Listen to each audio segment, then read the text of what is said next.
Hello everyone, this is Bobbin Threadbare and I've got a new microphone. Still playing old BioShock Infinite though. Where did Elizabeth go? Oh, whoa, there she is. That was a little creepy.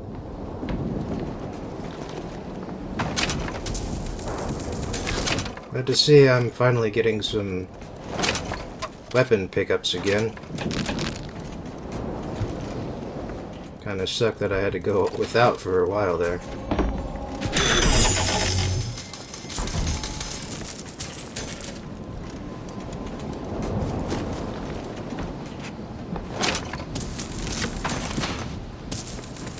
So is this just yet another site of a bloody conflict here? Look! It's the Hand of the Prophet. Comstock's flagship. We've got to find a way on board. Stay here. I'll handle this. We're doing this together, or I'm doing it alone. Either way, I need to know the thing's been done. Oh, DeWitt. You struggle against prophecy.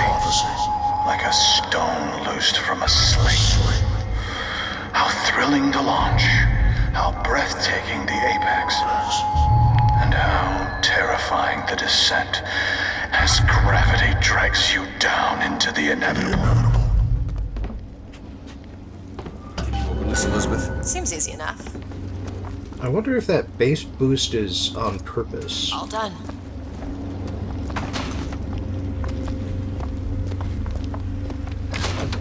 Wouldn't really put it past him, but it doesn't seem like it makes much sense.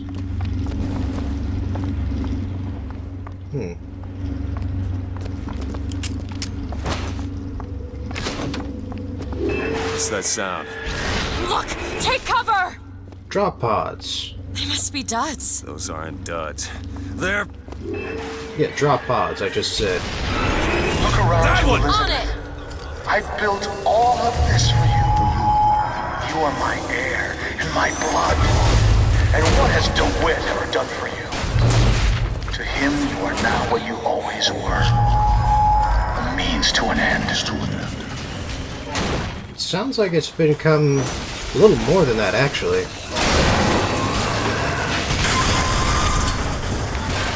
Yeah, I just Elizabeth? All right! tore that thing a new one. Must have used a whole clip worth of shotgun ammunition, but still. Pretty nice.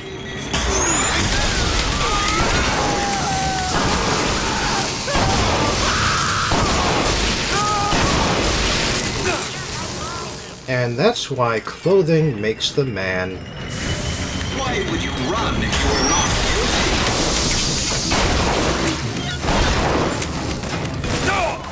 Yeah, I'm just not trusting that I have the ability to get around them. After the whole nonsense with the, yeah. Well, just after the whole nonsense with the using the zap, it's just doesn't seem like I could trust it. Booker, catch! Perfect timing.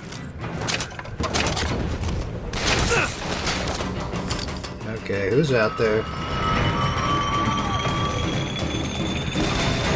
Come on, I've got a zipline air hook with your name on it.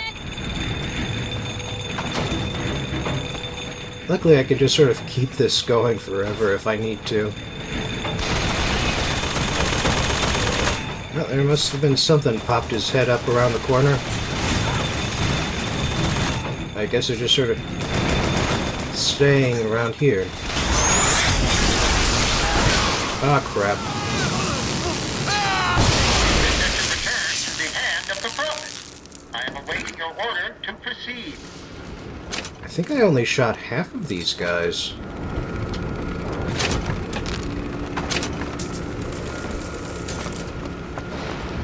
Well, anyway, you just saw what happens when you, fall over the edge. You are immediately teleported back onto the edge because they don't want to go through the whole rigmarole of you dying and losing money and all of that just because you accidentally stepped, 3 feet off a 2-foot dock, so to speak. But you may have also noticed a telescope. Oh, it's alive. That's unusual. Got a lock, needs picking. Looks easy enough. Yes, you may have noticed a telescope next to that shuttle. Got it. Well, thing is, I did not. So we will not be looking through it, unfortunately. I think that's the only real collectible I missed, though. My brother has presented me with an ultimatum. If we do not send the girl back from where we brought her, he and I must part. Where he sees an empty page, I see King Lear. But he is my brother. So I shall play my part, knowing it shall all end in tears. I'm guessing that's why they had to die. And the only thing I have not upgraded is Undertow. Because even if Undertow is good, I do not know how to use it. It's locked. Come on. Give me something challenging. Done.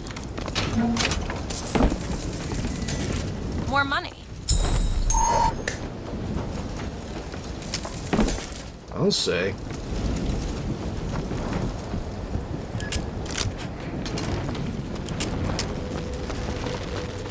Alright, well, I don't think there's actually that much over in this direction that I haven't already looked through.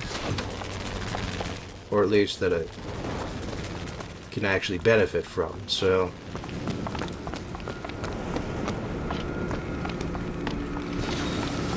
Yep, there's the telescope right there on the left. Whoops. Well, whatever. Right you are. We depart to the hand of the Prophet. I already got the achievement, so what do I care? Where is the hand of the Prophet at this point, anyway?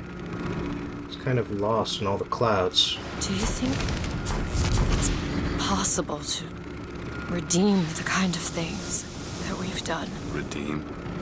I don't see much use in that. Booker, are you afraid of God? No. But I'm afraid of you. I feel like this is recycled from earlier because she sounds like she's trying to do the old lady voice she was doing earlier. Over there! It's Comstock's men. They're coming out to meet us.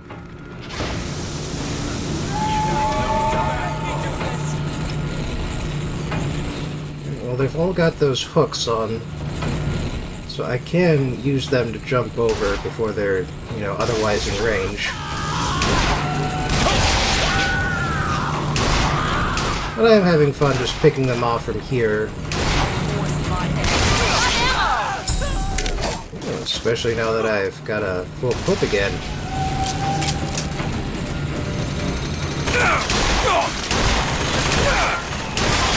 Those guys are taking forever, though. Another gunship on the left. But that's what Zap's for. Watch out! Rockets!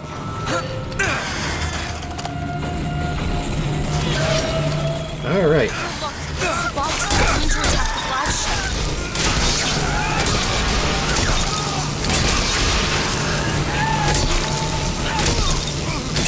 Come on, you son of a bitch. Give in. Give in.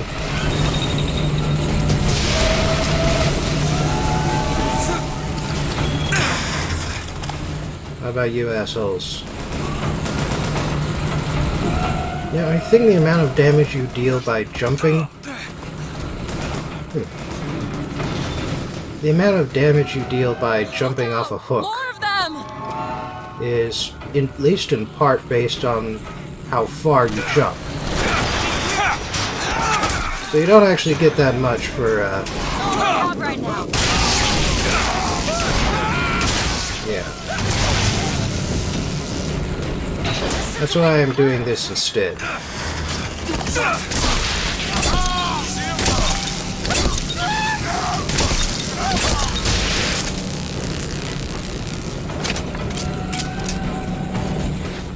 the rest of you. You need this! Great! Luckily, I'm pretty sure the game... How did you get down here?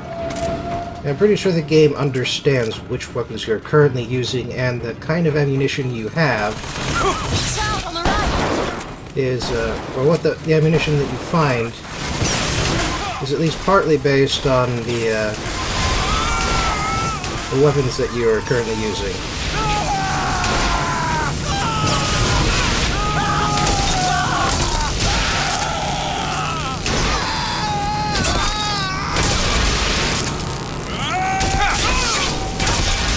You know, this jumping thing just really isn't working out for you guys. There he is! We need to land below and fight our way up to him. Or we can just fly this thing to Paris. Just drop me off if you want to. This isn't your problem, Booker. I won't abandon you. You wouldn't, would you? Also, I don't think this is the kind of vessel that can cross the Atlantic. There's skylines all over the surface of the flagship. They're covered with those motorized Patriot pods. Well, that must be where they're deployed from. I wouldn't go near those lines while those pods are in place. Comstock is at the top of the ship. Let's head up. Go ahead! Look into Wes, child. There's something about him that you just can't put your finger on. Soon you'll understand the man I am and the man he isn't. Sorry.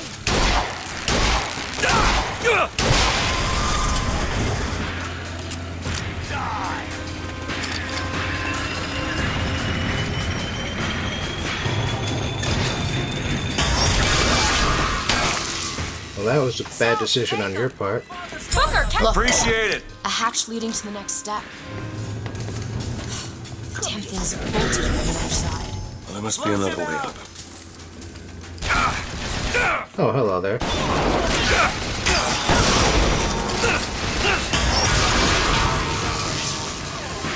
And now that we've switched back to normal enemies, I am cleaning house. I will kill you. Circle round. Oh. Man, they are coming from all sides here. Come out where I can see you.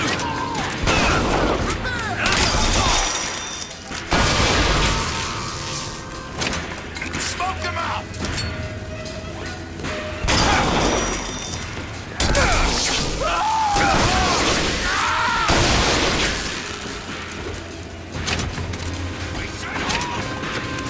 Man, how many of these guys are there? I'm just honestly curious where the spawn points are, because there's usually not more than half a dozen enemies, like, existent at one point in time. At any given point in time.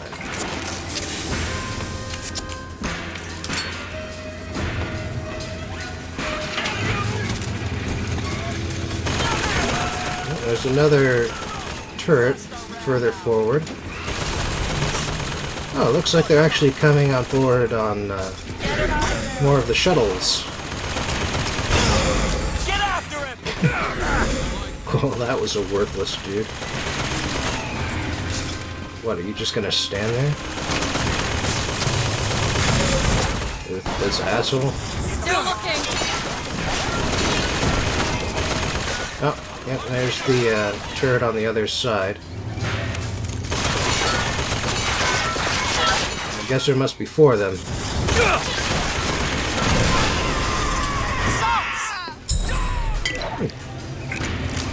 Sounds like I nailed one of the people along with that turret. Yep, there's the other... There's the last of the four turrets.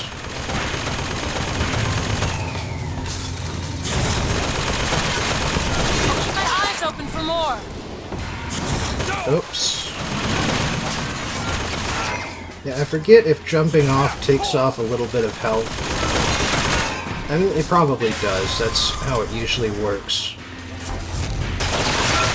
For, you know, jumping respawns, I mean.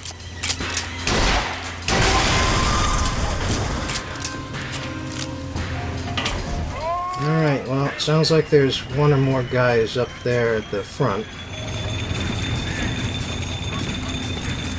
But I think I've got that covered. Oh, there's 3 of them. Booker, those skylines lead up to the next deck.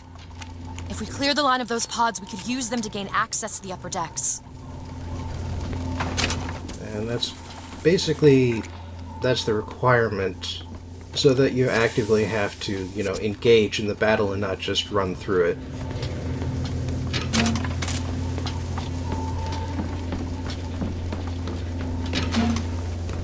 Because, you know, you can hit the button early, you can wait for the, you can wait for the pods to drop, but in the meantime you have to deal with the constant waves of enemies and all of the turrets around here.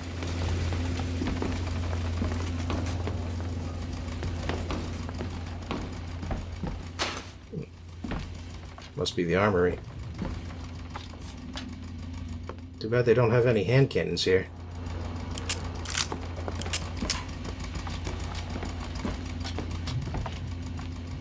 Comstock is 3 decks up, in the Prophet's cabin.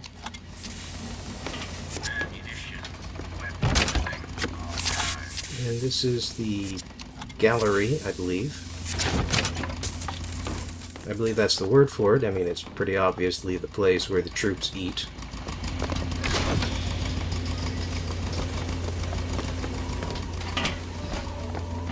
Munitions workshop.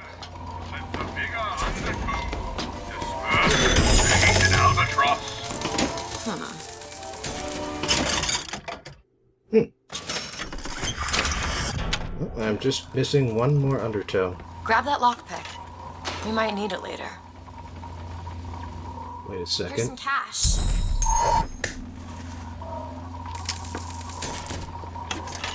I'm full on lockpicks. Didn't even know you could be full on lockpicks. And there's the hatch she was talking about, by the way. Bolted from the other side somehow. Evidently that's not some sort of security or safety hazard. That's the shuttle we started on, so I believe we've made a full circuit now. Just a matter of running all the way back forward, or if she was talking about that hatch. Either way, you know.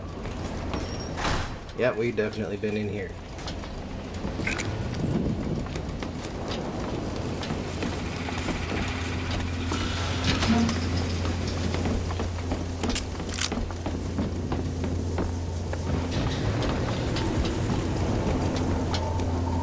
And here's the button.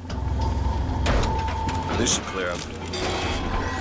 I have seen the seeds of fire that will prepare the Sodom below for the coming of the Lord. But it will not be I who carries that banner over the hill. That job falls to you, Elizabeth.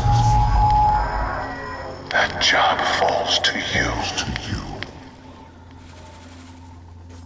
Skyline is clear, Booker. Follow me! On one side of our land stands the false shepherd, and the other, the remnants of the heretical Vox Populus. Which one of you men will not gladly go to his reward to see her safely to her destiny? Rejoice! Rejoice! Death has no sting! Now I've made a full circuit and I couldn't jump on anybody, so I guess we're going with Plan B. Which apparently can't go across rails. Nuts.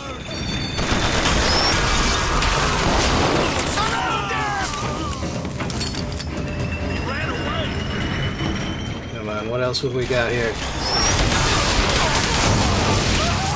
See, you can cross over that, fine. Where are you going? Surrender!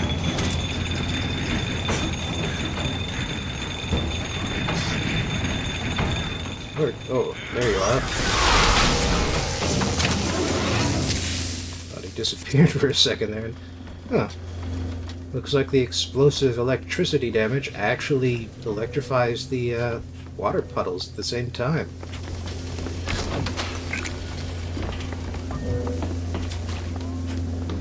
Imagine behind that one bulkhead door is the Can you open this, Elizabeth? I'll see what I can do. way back down. Got it. But what have we got in here? Guess this is where they maintain the automatons.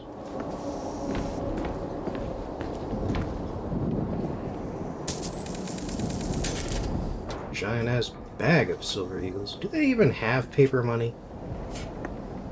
Or is that just one of Comstock's little, you know, idiosyncrasies?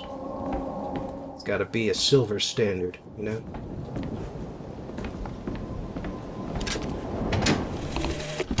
Our contraption shows us the girl is the flame that shall ignite the world.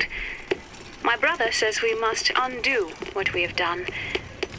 Time is more an ocean than a river. Why try to bring in a tide that will only again go out?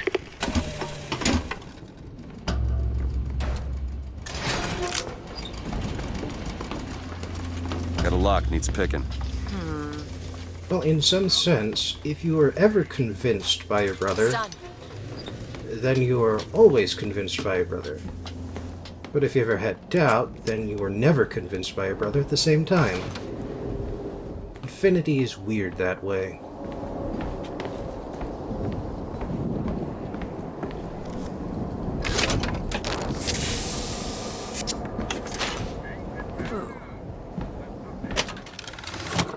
You know what? There are a lot of skylines from here on out. I think for once, I am going to put away the extra ammunition jacket. I have finally found something which is of more use. Probably wouldn't have used it if I hadn't found it here and now, but I did. Because this will come the hell in handy. You just take my word for that. Now, anything else around here? The upper deck access is blocked. Only way up is the skyline. That's a surprise. I appreciate a lady who appreciates value. I don't think we have enough money for that one last vigor upgrade. But other than that, I believe that accounts for about everything on this deck. There's the launch panel. Let's get those pods off the lines.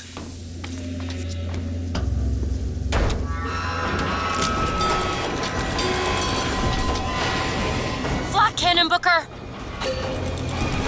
Something's wrong. Why are they dropping so slowly? I don't know.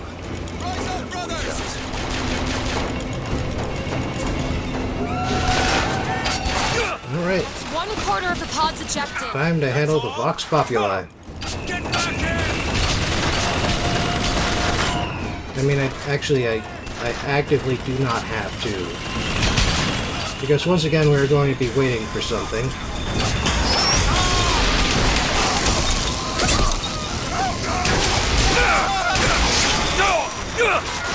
One half done.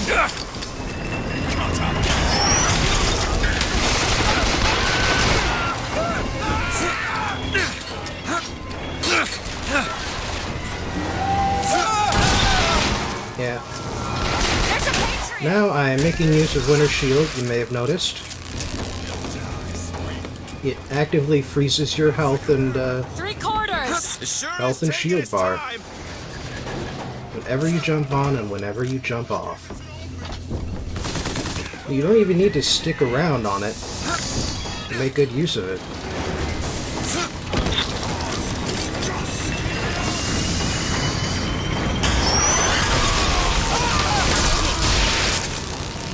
Huh. Somehow managed to get the thing Booker, the lines are clear. of the automaton. Come on. Need more time. Alright.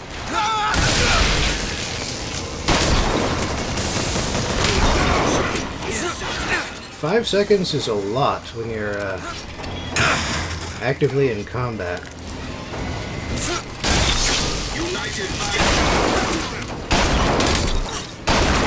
Catch! Great!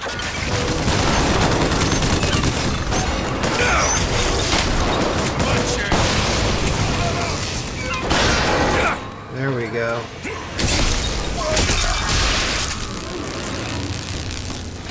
And that's everyone.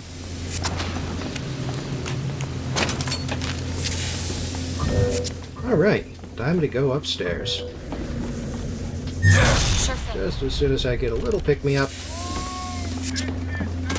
A little more ammunition. And onward we go.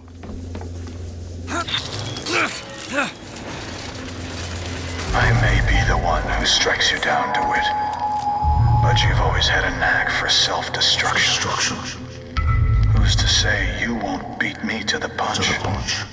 The Lutece siblings. They'll just grab another one.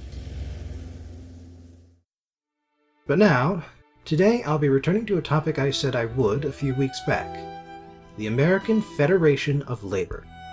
But before we get to the topic proper, I'd like to say a few words about the mass immigration that empowered both the robber barons who exploited them and the AFL-CIO which defended and also exploited them. The roots of American immigration. You want to know what the butterfly effect really is? It's the fact that no aspect of human history is in a closed system. Everything that happens is connected to everything else that happens, and the roots of one struggle are often affected by a battle waged on the other side of the planet. The Mongol invasions spread Chinese inventions throughout Eurasia and gave Islam a foothold to travel further east. The Spanish and Portuguese discovery of America spread Eurasian diseases throughout the megacontinent and turned it into a prime destination for immigrants. And just as a side note, I wanted to point out that Portuguese traders discovered Brazil independently in 1500 while they were on their way to India, because they used to travel far west of Africa in order to make use of the North Atlantic trade wind. Thus, the reason why America went through an extended period of mass immigration is because conditions were just right for Europe to go through an extended period of mass emigration. Politically, there were two conditions which had to be met in order for this to happen. First, the nations sending immigrants had to end feudalism, but second, they also had to refuse to reform the government to allow for greater control by the population. In other words, the peasants had to have the right to leave their land, but at the same time, they had to have zero reasons to remain on it. For instance, France, despite everything that happened during the long 19th century, sent very few immigrants to the United States. And it's not because they all went to French Canada or Algeria instead. It's because despite all the regime changes, the governments of France were all careful to practice at least some equitable wealth distribution. And because the peasants weren't all starving due to exploitation, they had no reason to leave. English emigration dried up by 1840 for the same reason. In 1832, Parliament bowed to outside pressure and started to expand the electorate beyond the limits of the old aristocrats. It would take them nearly 100 years to finally reach universal suffrage, but the initial reforms were enough to stop English people from leaving en masse. Of course, the same wasn't true for many an English colony, as I'm sure the millions of Irish Americans can attest. As such, immigration picked up during the second half of the 19th century because nations in Central and Eastern Europe were letting go of feudalism, but otherwise refusing to reform even in the face of wave after wave of war and revolution. Italy unified as late as 1870, and although its government was liberal enough to allow peasants the right to free movement, It was corrupt and exploitative enough that millions of Italians, especially from the neglected southern end of the nation, felt they had to leave Italy in order to avoid poverty and starvation. In fact, oppressed religious and ethnic minorities have always been some of the biggest immigrant populations America sees. Another factor of late 19th century immigration was technology. Steam-powered ships were making the Atlantic run faster, safer, and cheaper than ever, and that meant that more people could save up to buy passage. Yet another was the open range. There was still plenty of land left to settle in the American West up until, the 1910s and 20s or so, and it's no coincidence that immigration limits only passed through Congress once that open land started running dry. The rise of the AFL.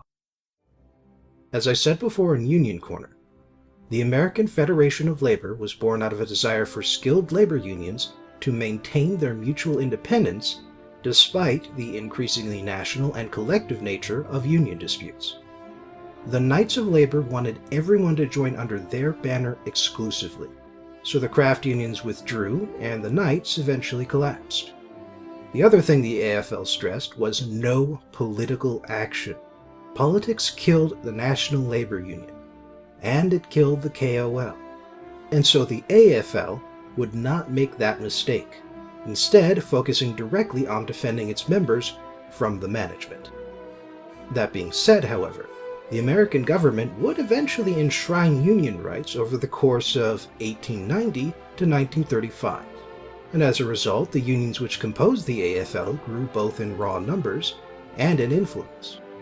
However, there was, and really always has been, sort of a rift between skilled and unskilled labor.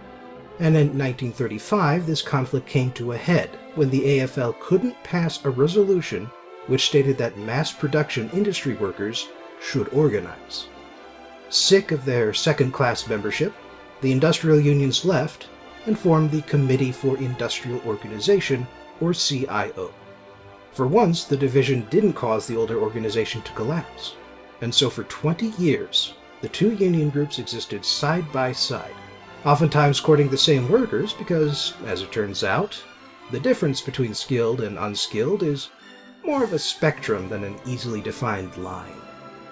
By the 1940s, however, the union honeymoon started to wear off, in part because unions were using and abusing their newfound power in the same ways as the guilds of old, using union dues as kickbacks for the leadership, restricting membership by imposing expensive training courses and red tape which union family members were exempt from, and fixing employee wages and benefits so high that smaller companies couldn't afford to pay their workers. Unions weren't responsible for creating the big monopolies or megacorporations, but they didn't really help the small businesses either, not unless they were union-owned workshops.